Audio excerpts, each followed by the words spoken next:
De la viande de cheval a encore affolé les consommateurs. Alors ils sont de plus en plus nombreux à vouloir s'approvisionner près de chez eux. On appelle ça des locavores. Concrètement, on achète la totalité de ces aliments dans un rayon de 150 km autour de son domicile. C'est plus rassurant, pas vraiment plus cher. Pour le café, le thé ou le chocolat, on fait confiance au commerce équitable. Olivier Théron, Virginie Ado. Faut rien laisser dans la caisse. Tout emporter.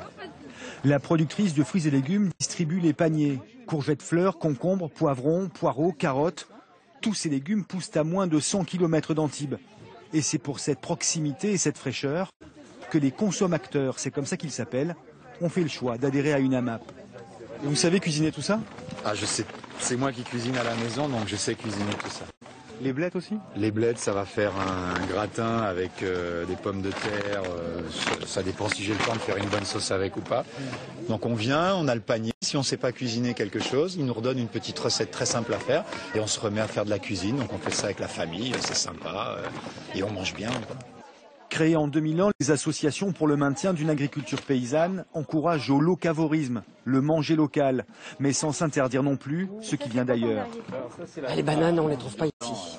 Alors comme c'est pas mal, les bananes aussi, il y a du magnésium dedans, donc j'en achète aussi. Mais j'achète des bio.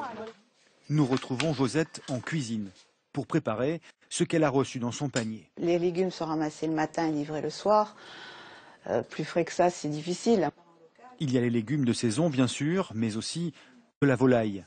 Le poulet de la région, il y a les abats dedans. J'ai rajouté du thym, du romarin, quelques gousses d'ail. Farine, miel, confiture, les AMAP proposent de plus en plus de produits qui échappent au réseau de la grande distribution. Le café et le chocolat, Josette les prend commerce équitable. Pour le reste, elle fait le choix de la proximité. Ce qu'il n'y a pas en local, on peut l'acheter. Et en France, il y a de belles régions avec d'excellents produits, donc il n'est pas nécessaire de faire venir de très loin ou d'acheter des produits qui viennent de très loin. Ce mode de consommation respectueux de l'environnement et du goût est de plus en plus plébiscité.